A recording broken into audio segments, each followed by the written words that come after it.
Selamat sore semuanya. Kenalin, nama gue Radius Nugroho. Di sini gue akan menjelaskan perihal sistem pendidikan di Jepang.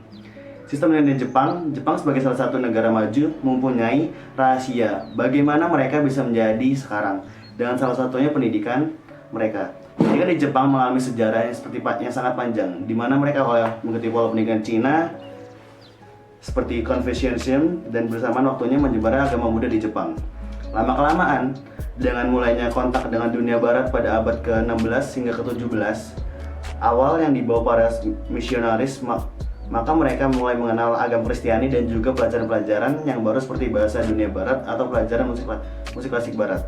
Nah, daripada menunggu lama lagi, kita langsung aja penjelasan perihal sistem pendidikan di Jepang.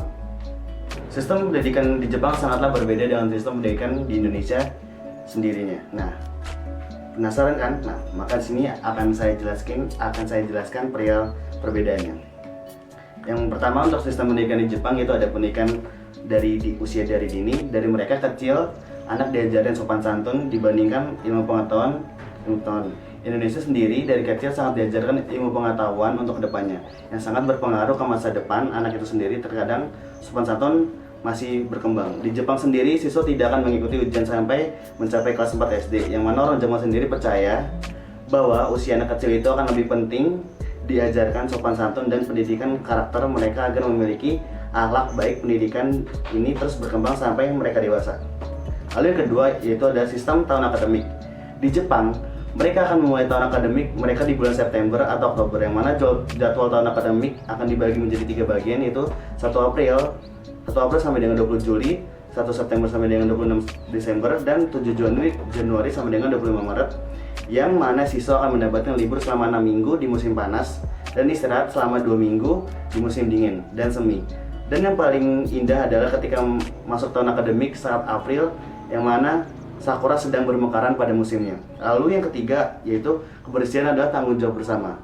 Di Jepang sendiri, kebersihan sekolah atau sekolah tinggi sekalipun menjadi tanggung jawab bersama. Di mereka membersihkan kelas hingga toilet secara bersama-sama, yang membuat mereka bisa bersosialisasi kepada sesamanya sekaligus mendidik karakter mereka, yang kebiasaan ini sudah ditanamkan dari kecil. Lalu yang keempat, ada tingkat kehadiran tinggi.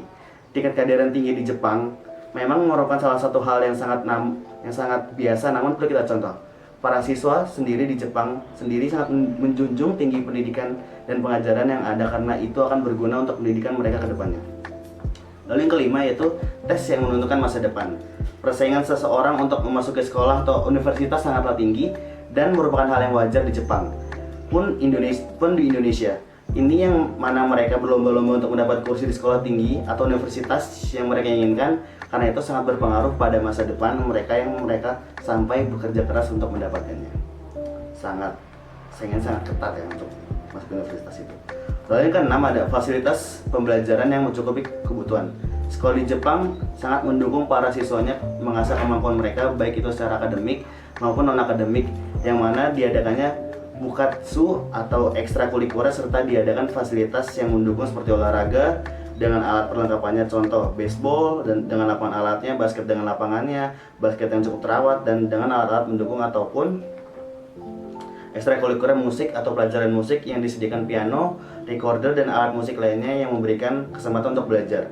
Lalu yang ketujuh yaitu adalah persamaan derajat. Persamaan derajat antara sesama di Jepang pun hal ini sangat dikatakan keras, di mana seseorang yang nilainya jatuh sekalipun diangkat dan dibantu untuk maju bersama, karena mereka semua beranggap mereka adalah keluarga dan saudara meskipun tidak satu darah. Solidaritasnya sangat kuat ya untuk pendidikan di Jepang. Lalu yang terakhir ini ada kemandirian yang tinggi. Dari kecil, anak-anak sekolah dasar bahkan tingkat TK diajarkan untuk pergi ke sekolah sendiri tanpa adanya takut, karena keamanan di Jepang sangat tinggi, sehingga itu orang tua tidak perlu khawatir dengan kesamaan anak-anak mereka. Setelah dibaca semuanya, memang sangat berbeda sekali ya pendidikan di Indonesia dan di Jepang, dan kita juga bisa tidak menggarisbawakan bahwa pendidikan Indonesia jelek dan pendidikan Jepang bagus, karena pada intinya semua memiliki tempat yang berbeda dan tempat yang berbeda, jadi itu sangat mempengaruhi pendidikan di dua negara tersebut. Berikut saya sampaikan terima kasih untuk para melihat video ini. Saya sampaikan Assalamualaikum warahmatullahi wabarakatuh.